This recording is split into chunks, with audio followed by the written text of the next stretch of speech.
NASA's James Webb Space Telescope has captured an abundant, highly detailed landscape of the iconic pillars of creation, where new stars are forming within dense clouds of gas and dust.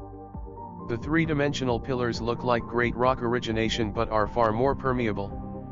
These columns are made up of cool interplanetary space gas and dust that appear at times semi-transparent in near-infrared light. This is a region where young stars are forming or have hardly burst from their dusty cocoons as they continue to form. Webb's new view of the pillars of creation, which were first made famous when imaged by NASA's Hubble Space Telescope in 1995, will help researchers renovate their models of star formation by identifying far more accurate counts of newly formed stars, along with the volume of gas and dust in the region. They will begin to build a clearer understanding of how stars form and crack out of these dusty clouds over millions of years. Newly formed stars are the scene stealers in this image from James Webb's near-infrared camera. These are the bright red orbs that typically have diffraction spikes and lie outside one of the dusty pillars. When knots with an adequate mass form within the pillars of gas and dust, they begin to fall in under their own gravity, slowly heat up, and eventually form new stars. In this video, we will talk about all the pillars of creation images from James Webb.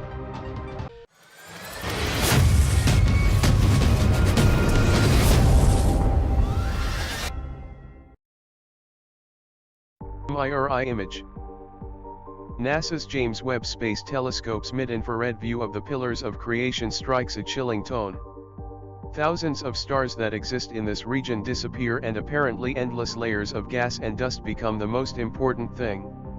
The detection of dust by James Webb's mid-infrared instrument is extremely important. Dust is a major component of star formation. Many stars are actively forming in these dense blue and gray pillars.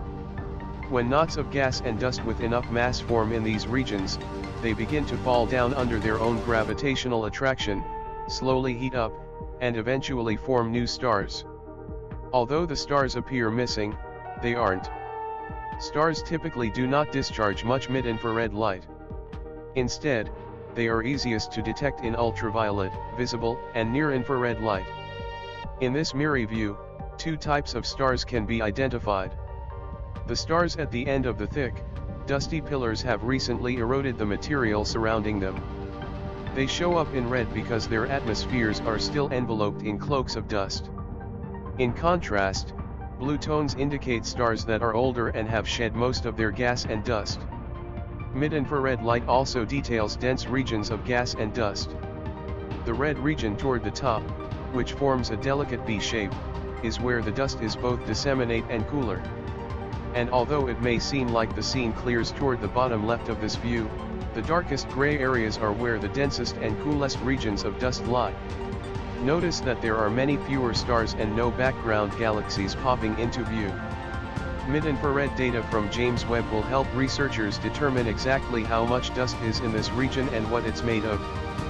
These details will make models of the pillars of creation far more precise.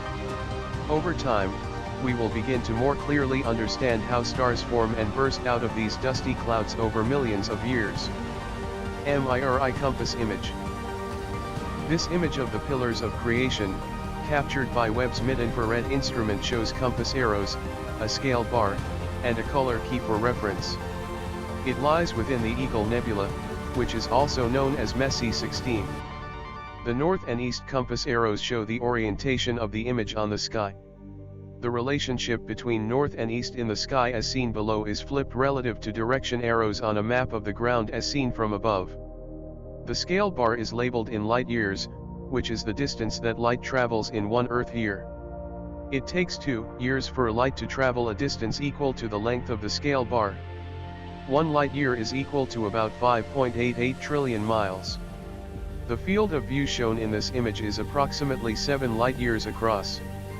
This image shows invisible mid-infrared wavelengths of light that have been translated into visible light colors.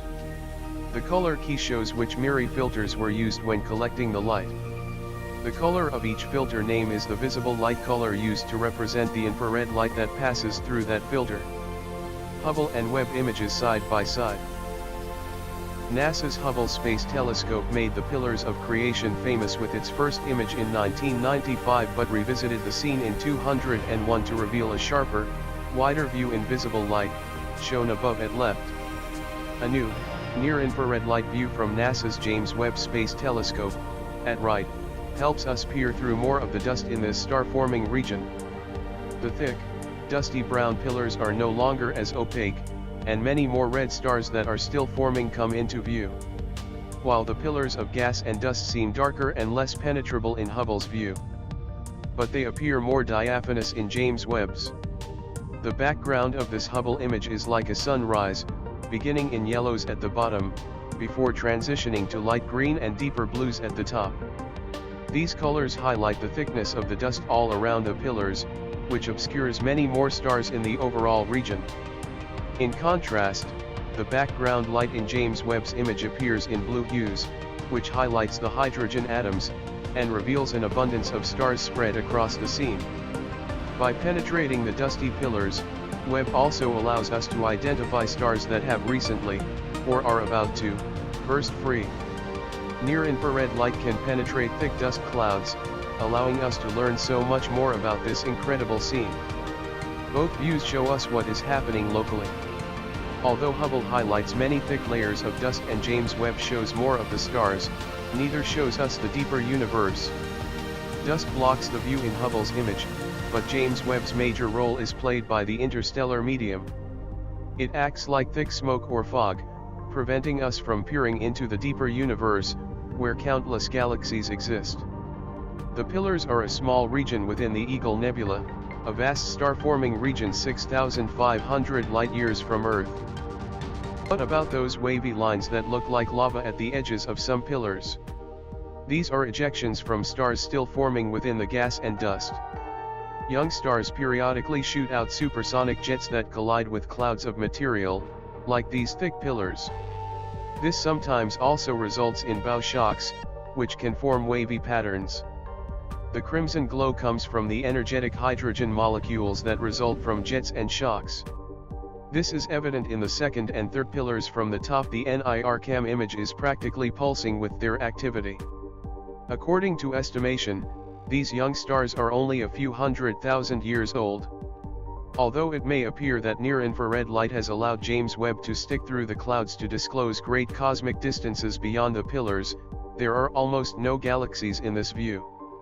Instead, a mix of semi-transparent gas and dust known as the interstellar medium in the densest part of our Milky Way galaxy's disk blocks our view of much of the deeper universe. If you enjoyed this content, like, share and subscribe the channel. Thank you for watching.